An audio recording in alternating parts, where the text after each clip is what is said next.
Поляки и русские друг друга не любят. Точнее, они испытывают друг другу разные неприязненные чувства. От обиды и презрения до ненависти, что не исключает, однако, непонятной взаимной тяги. Всегда, тем не менее, окрашенной недоверием. Чеслав Милош, польский поэт, лауреат Нобелевской премии по литературе. Ранним утром 24 июня 1812 года армия Наполеона вторглась в Российскую империю. Начались убийства, грабежи, разорение церквей. Особым рвением в боях отметился 30-тысячный польский корпус. Но что поляки делали в армии Бонапарта? Почему так враждебно были настроены против России? Сотни лет русские и поляки жили по соседству. Два славянских государства, два славянских языка, две христианские конфессии. Лишь считанные годы в истории двух государств проходили спокойно, без взаимных угроз и конфликтов. Так по какой причине враждовали соседи-славяне? Россия и Польша.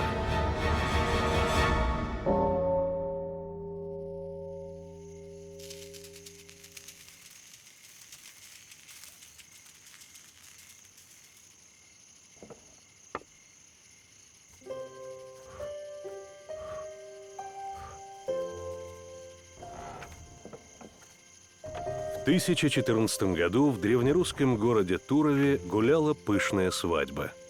Великий князь Киевский Владимир женил своего сына Святополка на дочери польского короля Болеслава Хороброго. Владимир, недавно принесший на Русь христианство, надеялся, что этот брак поможет наладить мир с соседней Польшей. Ведь уже много лет причиной споров с польским королевством были западные славянские земли. Границы между державами были условными, а на заставах то и дело возникали конфликты. Из летописей Туровского монастыря. «Ляхи многи при идыша, избиша епископы, пропы и бояры, селы пополиша и смерды к себе уведыша». Надежды князя не оправдались. Не прошло и года, как Владимиру стало известно. Его сын стал участником заговора. Польская принцесса убедила Святополка принять католичество. А это могло привести к потере киевской державой Туровского княжества и его присоединению к Польше. Святополк с женой были арестованы. В ответ польский король Болеслав хотел было пойти на Киев войной, освободить дочь и зятя. Но отсутствие надежных союзников остановило этот поход. Впрочем, ненадолго. Вскоре князь Владимир скончался. Его сын Святополк бежал из-под ареста, убил 3 братьев и захватил власть в Киеве. Свергнуть Святополка пытался еще один его брат, Ярослав. Так началась их многолетняя борьба за киевский престол. Святополк был вынужден позвать на помощь тестя, польского короля Болеслава. Именно тогда русская столица узнала, что такое оккупация. Первыми иноземцами, вошедшими в Киев с оружием, стали именно поляки. Местные жители подверглись гонениям, насилию, грабежам. Горожане прятали крынки с серебряными украшениями, зарывая их прямо в землю, лишь бы драгоценности не достались врагу. До сих пор археологи находят множество таких невостребованных кладов. Значит, вернуться за ними было некому. Противостояние между Польшей и Русью на этом не прекратилось. Столетиями продолжались споры о владении городами и землями. Конфликты, которые сопровождались взаимными грабежами и насилием, вспыхивали на границах то тут, то там. Но в начале XIII века эти столкновения ушли на второй план. На Русь обрушилась масштабная беда. В 1237 году на территорию русских княжеств вторглись войска монгольских завоевателей под предводительством хана Батыя. Киев и десятки городов были сожжены дотла. На долгие годы монголы установили на Руси свое владычество, впоследствии названное Золотоордынским игом.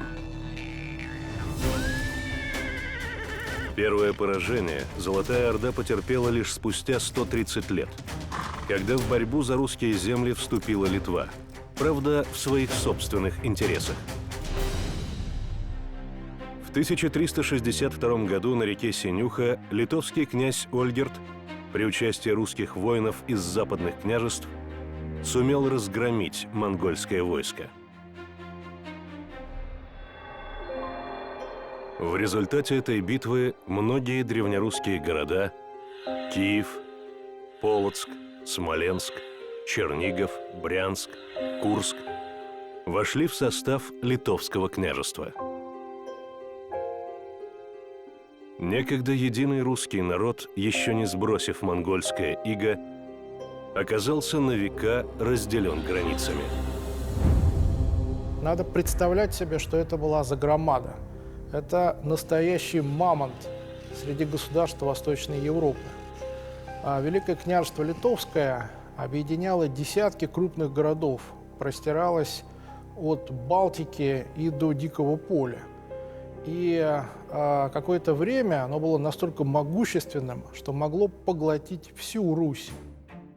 Великое княжество Литовское – гигантское государство, образованное в 1240 году.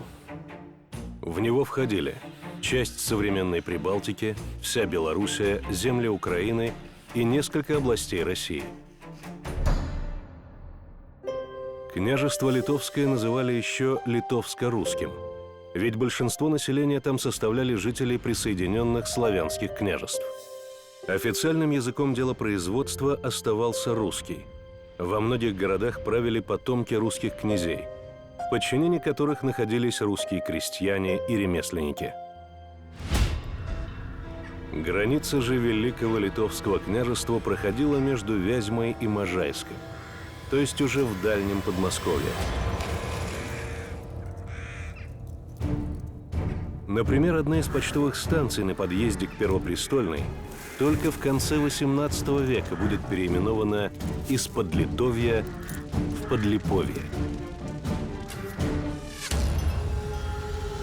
Веками Литовско-русское княжество воевало с московским. Эта борьба, в которой дальние родственники часто шли друг против друга, стала продолжением старой междоусобицы, вечных споров за города и земли.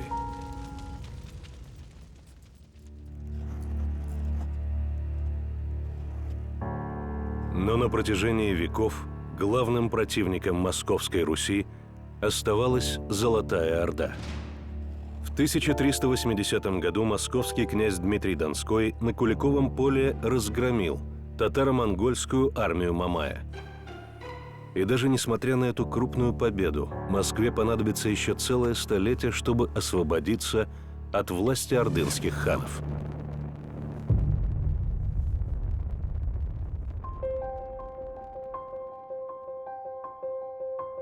Через 6 лет после Куликовского сражения произошло на первый взгляд неприметное событие. Юная польская королева Едвига вышла замуж за великого князя литовского Егайло. Никто и представить не мог, что этот союз на века предопределит судьбы целых народов. Этот брак объединил Польшу и Литву в одну страну, которую потом назовут Речью Посполитой или государством двух народов – польского и литовского. В конце XIV века великие князья литовские принимают католицизм и начинают довольно быстро распространять католицизм на территории православные, русские, те, которые католицизма никогда не знали и не желали его. Судьба, которая ожидала эти земли, довольно неприятная. То есть постепенно, десятилетие за десятилетием, прессинг, направленный к принятию католицизма и оставлению православия, нарастал. Казалось, Московская Русь, зажатая между Речью Посполитой и Золотой Ордой, не имела шансов на выживание. Но князь Иван III решил иначе. Именно при нем в 1480 году власть Орды над русской землей была окончательно свергнута. К новому сильному государству потянулись русские земли, которые находились в составе Литвы. Так начались войны, которые не прекращались на протяжении нескольких веков. Московская держава была провинциалкой в Восточной Европе. Малонаселенное княжество с деревянными городками, редкими каменными храмами, небогатые, вот только что скинувшее ордынское иго, чувствовавшее себя вроде бы крайне неуверенно в большой политике. И тем не менее, извините за выражение, оно как взялось долбать этого монстра. И в течение нескольких десятилетий освободило и присоединило к себе колоссальную территорию. Ко времени царствования Ивана Грозного Москва отбила у Речи Посполитой Брянск, Курск, Новгород-Северский, Чернигов. Непрерывная борьба велась за Смоленск. Казалось, еще немного, и земли Древней Руси будут возвращены. Но тут на Московское царство обрушилась новая беда. В 1584 году умер Иван Грозный. Вскоре один из его сыновей, малолетний царевич Дмитрий, погиб при невыясненных обстоятельствах. А еще через несколько лет скончался последний наследник престола – царь Федор Иоаннович. На этом царская династия Рюриковичей прекратила свое существование. Московский трон на 7 лет занял шурин последнего царя Борис Годунов, после смерти которого страна окунулась в тяжелые годы безвластия. Начиналась страшная эпоха – смутное время. Смута начала XVII века потрясла до основания все здание русского общества. Достаточно упомянуть один факт. Приблизительно около года российского государства не существовало. То есть его пришлось собирать из осколков, восстанавливать и фактически вдыхать в него новую душу. Оно было уничтожено, и главным фактором воздействия разрушительного характера была польско-литовская интервенция. Во время смуты на московский трон появилось множество претендентов, в том числе иноземных. Одним из них стал самозванец, который выдавал себя за царевича Дмитрия, наследника Ивана Грозного. В 1605 году Лжедмитрий, поддержанный войсками крупных польских магнатов, вошел в Москву. На эти относительно скромные территории обрушиваются враги совершенно разных стран. Они объединяются общим названием поляки, но это были и литовцы, и приглашенные шотландские наемники и так далее. И они, конечно, разоряют страну, действуют крайне жестоко. Во время смуты были потеряны Смоленск и новгородские земли. Осквернены тысячи церквей. 1,5 года поляки держали в осаде Троице-Сергиев монастырь. Уморили голодом патриарха Московского и всея Руси Гермогена, который призывал народ ни в коем случае не отдавать русский престол ставленнику поляков. Уймите грабеж, пьянство, имейте чистоту душевную и братство. Клялись положить души свои за пречистый дом, за чудотворцев и веру. Так и поступайте. Лишь через 7 лет собранному со всей Руси ополчению Минина и Пожарского удалось выбить поляков из Москвы.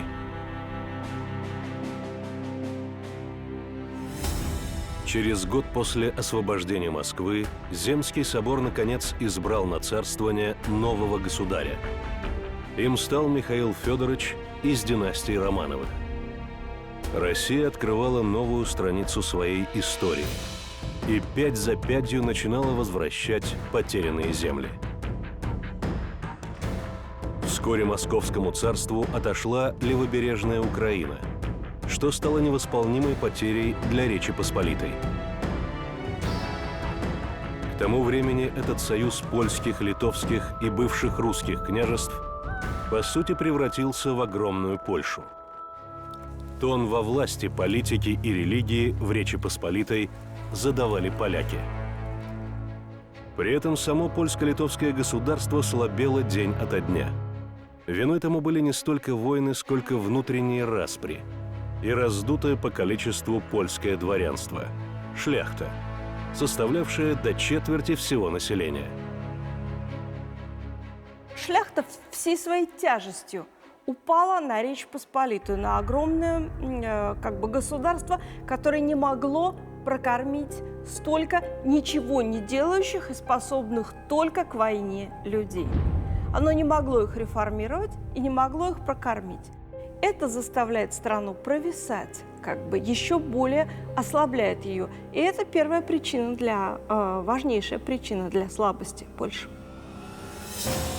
В 1501 году был подписан Мельницкий привилей, по которому короля Речи Посполитой лишали реальной власти, и он становился всего лишь главой Верхней палаты Сейма. Любое решение короля можно было легко заблокировать согласно «либерум вето» – возражению хотя бы одного депутата. Фактическая власть в Речи Посполитой была в руках польских магнатов, которые подкупали делегатов Сейма и принуждали короля действовать в своих интересах. В таких условиях Сейм был не способен принимать мудрые государственные решения. Речь Посполитая нередко приглашала к себе государей из-за рубежа. Когда один из государей польских умирал, не оставив прямого наследника, наступал период бескоролевья. И происходили выборы. Выборы могли идти месяцы, годы, со скандалами, с конфликтами, с драками. Тогда одна из партий, в конце концов, победив, ставила своего претендента, но не факт, что этот претендент склонен был служить интересам польского народа. Бывали короли, которые просто бежали из Польши, когда находился более подходящий для них престол. Один из, например, королей принадлежал династии Валуа. Как только во Франции, скажем так, освободился престол, он сбежал из Польши, немало не думая о своих подданных. Россия и Польша словно задались целью на все вызовы времени отвечать по-разному. Русь была православной, Польша – католической. В России укреплялась самодержавная власть. В Польше процветала золотая шляхетская вольность. Так, например, в Речи Посполитой всевластная шляхта решала проблемы с соседями с помощью так называемого наязда. Наезд – это то, что в современном языке русском называется бандитским наездом. И здесь нет никакого смыслового различия. Так оно и было. Собиралась банда загоновой шляхты. Она наезжала на имение соседа, творила беззаконие, грабила, убивала. После этого, разумеется, устраивался ответный наезд. Вот эта борьба могла длиться годами, даже десятилетиями. При этом суд оказывался порой совершенно бессилен. В московском государстве была разработана система знатности, или, если угодно, местничества, в рамках которой абсолютно невозможно было решение какого-то конфликта между двумя аристократами с помощью меча, только с помощью боярского суда. Несмотря на многолетнее противостояние, два народа тянулись друг к другу. Дворяне Речи Посполитой переходили на службу к московскому царю, а русская знать нередко отправлялась искать счастье в Польше. Многие в Москве владели польским языком, следили за польской модой, читали польские книги. Даже воспитателем детей русского царя Алексея Михайловича, Федора и Софьи, стал выходец из Речи Посполитой Симеон Полоцкий. Царские дети помогали ему переводить на русский язык католическую псалтырь. Мода на все польское пропала только в годы преобразований Петра I. Это эпоха, когда Европа начинает завоевывать мир. Когда европейские корабли с пушками и десантом входят по всему миру, постепенно подчиняют все остальные державы. Этот момент очень хорошо показывает, не оставляет русскому правительству выбора. Надо стать сильным, или тебя съедят. Петр увидел силу Европы, он увидел Голландию, он увидел, в каких количествах в Голландии строятся военные корабли, он увидел мощь Англии, он увидел целый ряд других государств, увидел, в чем их сила. Польша в число вот этих государств, которые определяют лицо будущего мира, не входит. К началу XVIII века поляками фактически управляли деньги и сила соседей – Швеции, Франции и России. Речь Посполитая была не в состоянии ни защитить себя, ни навести порядок в своих финансах, ни самостоятельно выбрать себе короля. В историю даже вошло понятие «немой сейм», когда 1 февраля 1717 года польские депутаты молча голосовали за то, что было выгодно Петру I. Например, за существенное сокращение армии Польши. А точку в истории Речи Посполитой через несколько десятилетий поставит уже императрица Екатерина II. Екатерина II. Российская императрица с 1762 года. Урожденная принцесса София Фредерика Августа Ангальд-Цербстская, супруга наследника престола великого князя Петра Федоровича, впоследствии императора Петра III. Пришла к власти в результате государственного переворота. Прошло всего 2 года после восхождения Екатерины на трон, как в 1764 году она решила возвести на польский престол бывшего возлюбленного, аристократа Станислава Понятовского. Еще до воцарения Екатерины Алексеевны они пережили бурный роман. Станислав был человеком образованным, но императрица хорошо знала слабый характер своего рыцаря и умела им управлять. Понятовский согласился принять корону в надежде на брак с Екатериной II. Тем временем внутреннее безвластие в Речи Посполитой стремительно приближало ее к потере государственности. Королем Станиславом многие польские депутаты были недовольны. А вот кем его заменить, депутаты и сами не знали. Пока поляки спорили между собой, на их земли уже положили глаз соседи. Именно тогда прусский король Фридрих Великий предложил Екатерине II компромисс. Ни много ни мало провести раздел Польши. Время для этого было подходящее. В рядах польской шляхты как раз начался очередной раскол. Вызван он был спорами о религиозных правах жителей. Если изначально, в конце XVI века, польский король заявлял: «Я господин над вашими телами, но не над вашими душами», и говорил, что в Польше могут мирно существовать 3 религии – католицизм, православие и лютеранство, то уже в XVII веке Польша становится оплотом католицизма. Она становится сугубо католическим государством. При этом парадокс в том, что это государство обладает значительным количеством православных подданных и чуть меньшим количеством подданных лютеран. Нерешенность вопроса с ними, лишенность ими государственных прав подрывает польское государство в 2 моментами. Во-первых, он не дает Польше консолидировать свою нацию, консолидировать все свое население. А во-вторых, предоставляет соседям прекрасные поводы для вмешательства в польские дела. С 1768 года религиозные страсти накалились до предела. Польская католическая шляхта ополчилась против своего короля, создала конфедерацию и начала формировать вооруженные отряды.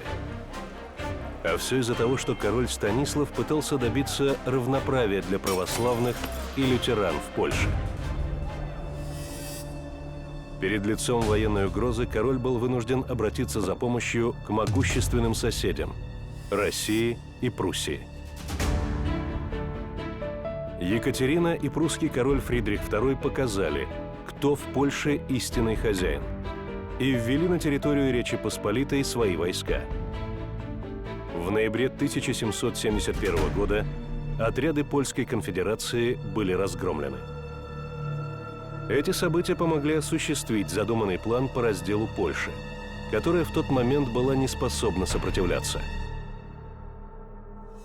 После первого раздела Речи Посполитой в 1772 году Россия получила Белоруссию и часть латвийских земель – Ливонию, Пруссия, Померанию или Поморье на Балтике. Австрии досталась Галиция, Западная Украина. Развитые плотно населенные земли с хорошими почвами и богатыми городами, первым среди которых по праву считался Львов. У Речи Посполитой остались обширные территории на Украине, в Литве, а также исконно польские земли со столицей в Варшаве, так называемая коронная Польша. После произошедшего польские магнаты решили нанести русскому самодержавию ответный удар. У них родилась идея привести к власти в России самозванку. Так в истории появляется загадочная фигура княжны Таракановой. В России в этот момент идет пугачевщина, крупная крестьянская война. И императрица Екатерина II еле-еле удерживает трон под собой, что называется. Параллельно с пугачевщиной продолжается Первая русско-турецкая война, то есть уже сложно, да? Немножко испортить ей жизнь можно, показав самозванку. Поэтому польские магнаты с охотой поддержали вот такую идею княжны Таракановой. Княжна Тараканова или принцесса Елизавета. Алина Владимирская Вальдамир. Самозванка, выдававшая себя за дочь императрицы Елизаветы Петровны от тайного брака с фаворитом Алексеем Разумовским. Тараканова, по одной из версий, была агентом французской разведки. Получила поддержку римского папы. Отправилась в Италию, в Ливорно, где во время войны с Турцией находился русский флот под командованием Алексея Орлова. Тараканова рассчитывала соблазнить Орлова и выйти за него замуж с тем, чтобы он помог ей взойти на престол. Но грандиозные планы сорвались. Несостоявшийся жених Алексей Орлов по приказу Екатерины II организовал похищение Таракановой. Из итальянского города Ливорно она была доставлена в Петербург. Узнав об этом, польская знать от нее тут же отреклась. А сама Тараканова вскоре умерла от чехотки в стенах Петропавловской крепости. В Польше тем временем все еще правил ставленник Екатерины, король Станислав. Станислав Август Понятовский воспринимался в самой Польше как разрушитель своей страны, естественно. И как человек, который старается подготовить один за другим разделы и сдать свою собственную страну за деньги бывшей своей возлюбленной императрицы Екатерине один кусочек за другим. С другой стороны, были представители Пруссии, оказавшие на него давление, и собственные магнаты, которые вставали то на сторону России, то на сторону Пруссии. И время от времени еще поднимали голову патриоты, которые говорили, что король не подходит Польше. У него было очень сложное положение. Европейские страны, глядя на беспомощность Польши, уже подумывали о ее втором разделе. В России одним из тех, кто долгие годы сдерживал уничтожение Польши, был князь Потемкин.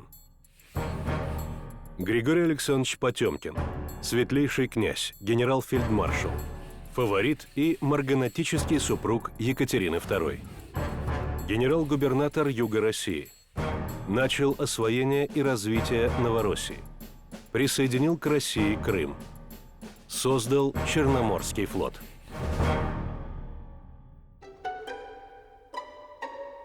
Когда приближалась война с Турцией, Потемкин считал сближение с Польшей выгодным для России.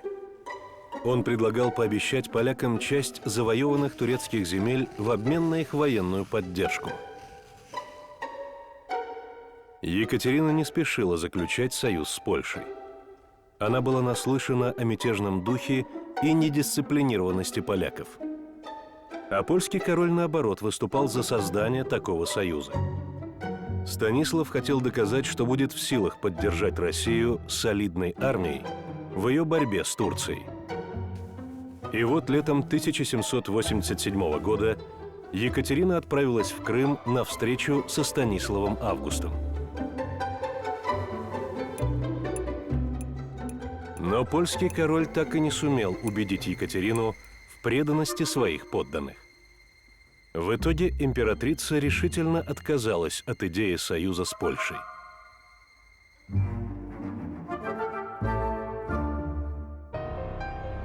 Провал переговоров был на руку тем, кто выступал против России.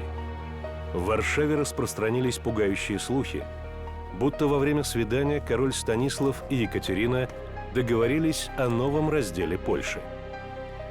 Этим воспользовалась прусская партия, которая активно настраивала поляков против России. В Варшаве звучали призывы создать собственную конституцию и обещание вернуть Польше потерянные земли до самого Смоленска. За свою помощь Пруссия требовала города Данциг и Торн. Усилия прусаков увенчались успехом. 3 мая 1791 года польский сейм утвердил конституцию, которая отменяла либерум вето. За это проголосовали 157 депутатов. При этом 327 депутатов отсутствовали. Ни о каком кворуме речи не было. Конституция была принята меньшинством голосов, лишь на одном воодушевлении зала. Но Польша все равно ликовала. Короля Станислава носили на руках, провозглашали грядущее величие польского государства и скорую войну с Россией. В такой ситуации, чтобы не позволить полякам действовать заодно с Пруссией, князь Потемкин начал готовить план второго раздела Польши. В конце XVIII века проекты реорганизации польского государства наталкивались на устойчивое противодействие польской и литовской магнатерии. Фактически это были некоронованные короли в своих областях, своего рода олигархи. А наведение порядка в стране означало то, что их начнут прижимать, то, что у них начнут отнимать их положение и влияние на дела. Поэтому магнатам гораздо интереснее было сохранить хаос в стране, пользоваться тем, что на них ставят извне, как на решающую силу. Крупнейшие польские магнаты, противники конституционных реформ в своей стране, обратились за военной поддержкой в Петербург. Екатерина II выделила войска, которые вступили в Варшаву. Сопротивления не последовало. Король Станислав всего через год после провозглашения Конституции был вынужден ее отменить. А спустя еще год, в соответствии с планом Потемкина, произошел второй раздел Польши, который был закреплен договором от 13 января 1793 года, а в августе и сентябре его ратифицировал последний польский сейм. России достались Центральная Белоруссия, города Минск, Слуцк, Пинск и правобережная Украина. Пруссии – города Гданьск, Познань и Торн, а также земли по рекам Варта и Висла. Эти события всколыхнули польское королевство. Люди понимали, их родину раздирают на части, а власть не способна этому противостоять. В это время по Европе поползли слухи, будто бы Россия направляет во Францию армейский корпус, чтобы подавить начавшуюся там революцию и помочь приверженцам французского короля восстановить монархию. На самом деле Екатерина II об этом и не помышляла.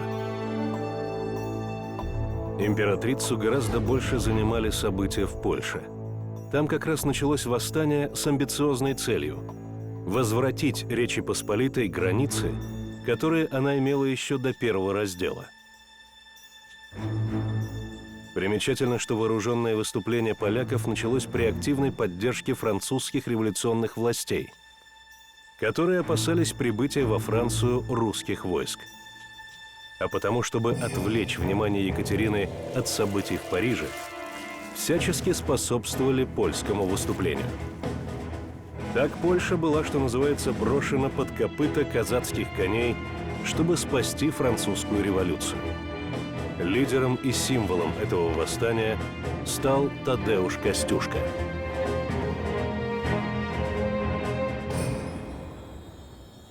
Тадеуш Костюшка родился 4 февраля 1746 года в Западной Белоруссии в семье бедного помещика. Окончил Калишский кадетский корпус. Обучался во французской военной академии. Уехал в Америку, где шла война за независимость колоний от Англии. Отличился в битве под Саратогой, получил чин генерала. Вернулся в Польшу в 1784 году. С восторгом принял Конституцию 3 мая. Оказал сопротивление русским войскам.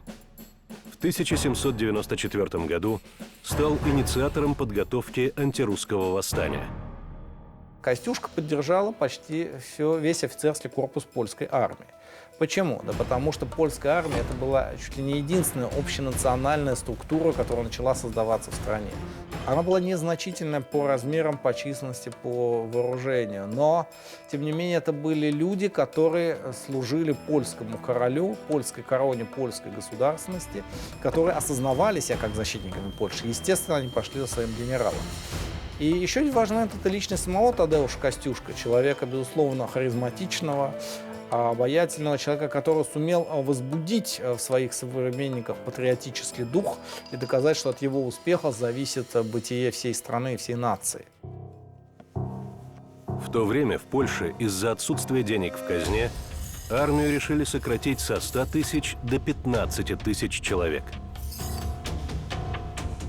Волнения среди уволенных офицеров, оставшихся без жалования, сыграли на руку Костюшка. Под его руководством 12 марта 1794 года в городе Остролянке бывшие офицеры подняли восстание против королевской власти, которая лишила их средств к существованию и, по их мнению, была виновна в разделе страны.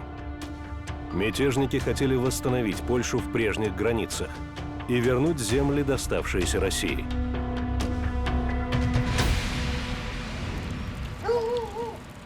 Из мемуаров графини Анны Потоцкой. Мать однажды возила меня в лагерь Костюшка. И я видела там, как красивые дамы в маленьких шапочках на бекрень возили в тележках землю для постройки укреплений.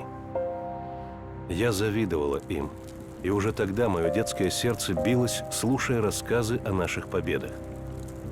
Я горячо молилась, чтобы Бог благословил наше оружие, не понимая при этом, почему нужно ненавидеть хорошеньких русских офицеров, которые так красиво горцевали на своих великолепных лошадях.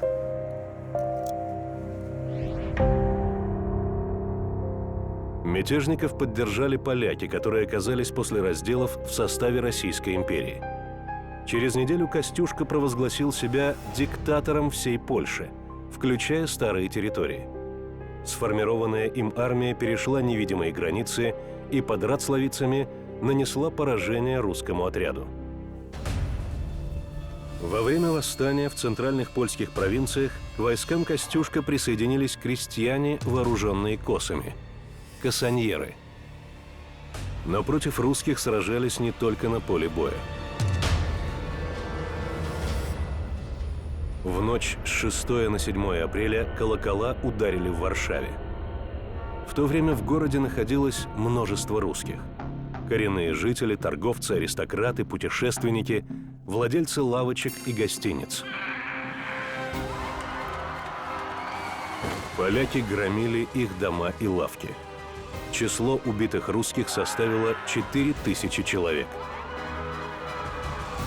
Княжна Анастасия Дашкова писала матери в Петербург: «Если вы не сжалитесь надо мной и не пришлете мне немедленно денег, чтобы я могла выбраться из Варшавы, я погибла. Мне предстоит пробираться через селения, где убивают за одно русское имя».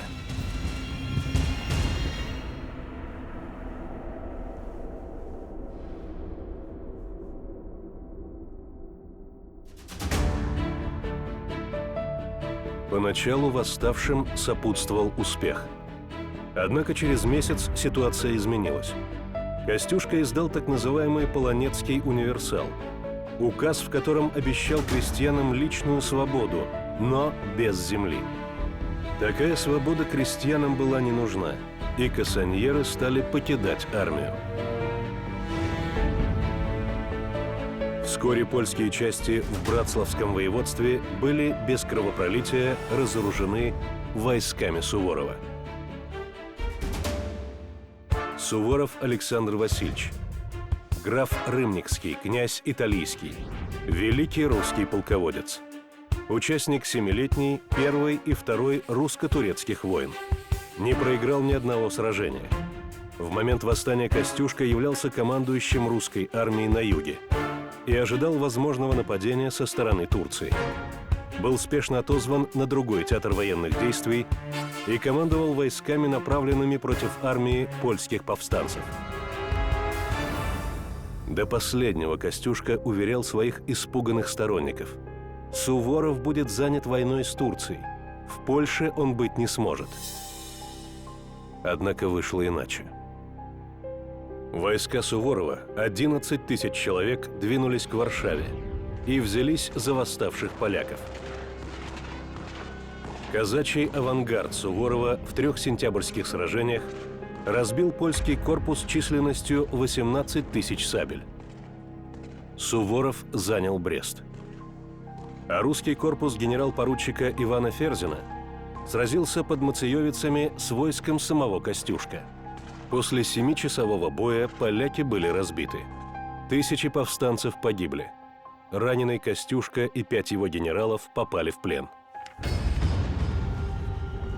24 октября после кровопролитного штурма суворовские войска взяли предместье Варшавы – Прагу. Узнав о гибели 4000 русских жителей от рук поляков, солдаты мстили беспощадно.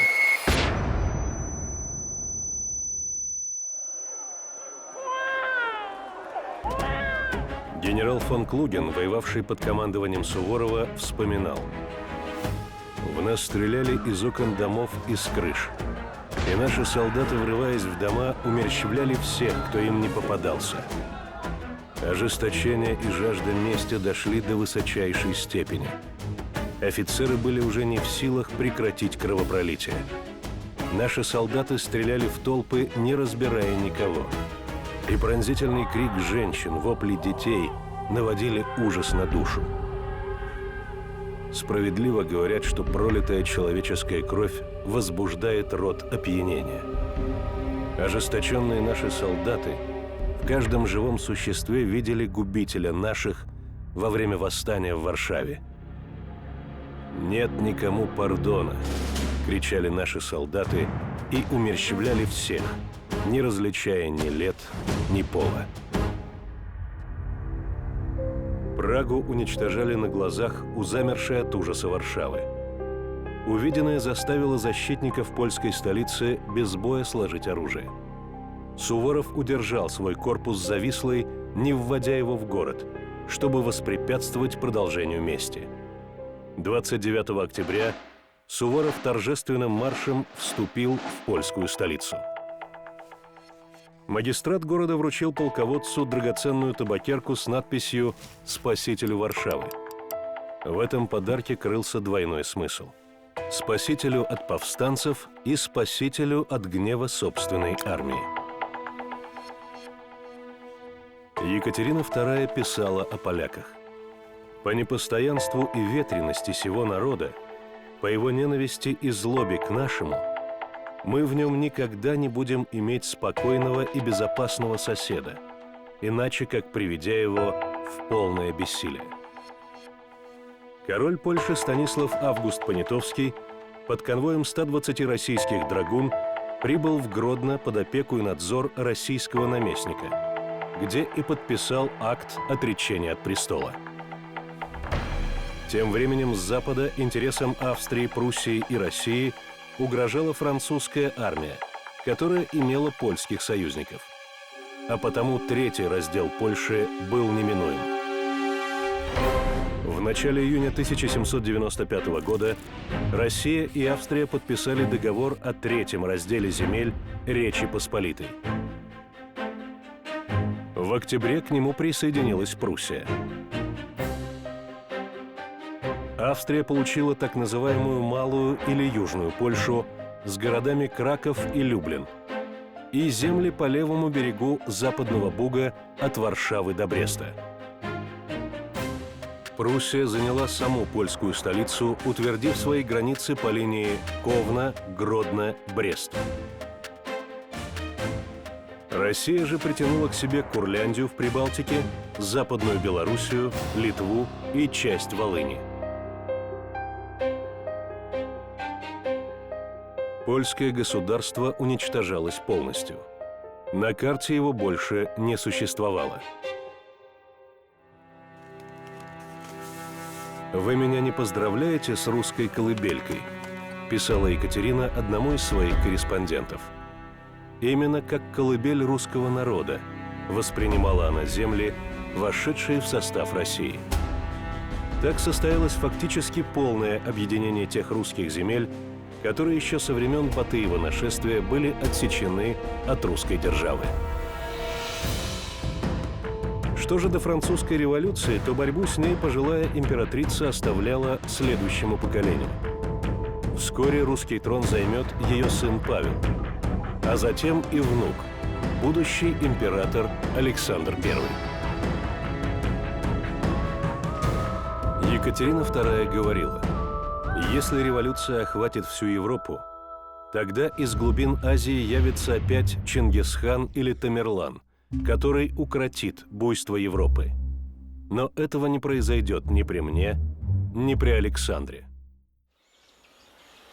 Разделы Польши изменили не только ее историю, но и культуру. Именно в те годы польский композитор Михаил Агинский написал свой знаменитый полонез, названный им «Прощание с Родиной». Стихи и музыка, проза и публицистика, сами слова, мысли и душевные стремления поляков были отныне посвящены одному – возрождению Родины.